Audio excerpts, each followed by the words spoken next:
أعوذ بالله من الشيطان الرجيم. بسم الله الرحمن الرحيم.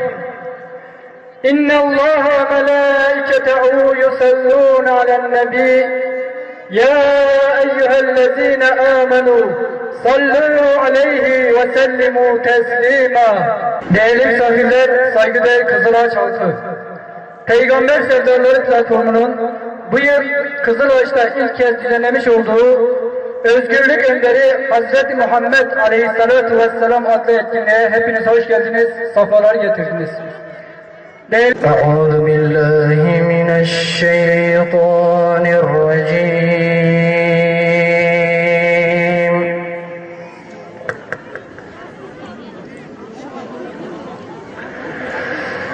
بسم الله الرحمن الرحيم.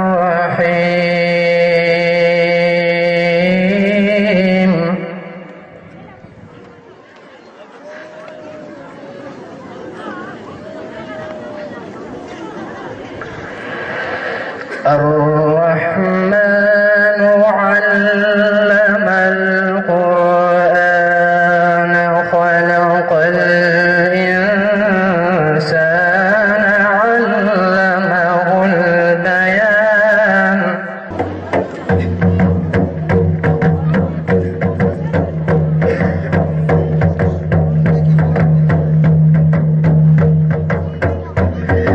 بشمر حمد سنای قلب و جان امددم بوی خالق کون و مکان وی به انسان با یزانیم با کلم خواندن و هم حکمت و علم و قلم اول و هم آخر رب عظیم هم علیم و هم کریم و هم رحیم مالک افلاک و اسمان بحر و بر رازق جمله هین رحد بر. Kainat yine Nemrutlara, saltanat Firavunlara kaldı. Ebu Leheb ve Ebu Cehiller her yerde hüküm sürüyor.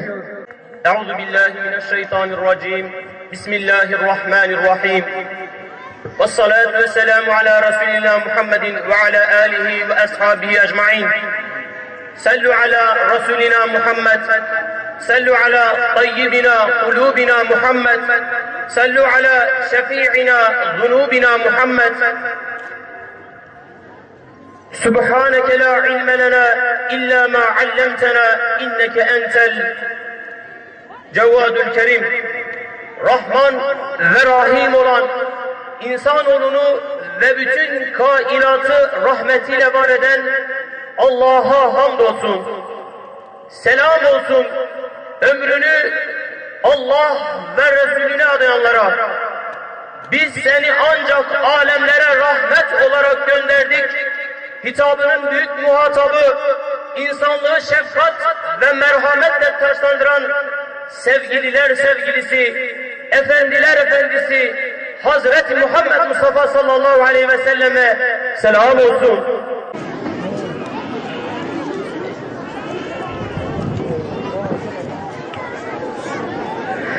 الصلاة عليك والسلام عليك الصلاة عليك والسلام عليك الصلاة عليك والسلام عليك.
ben de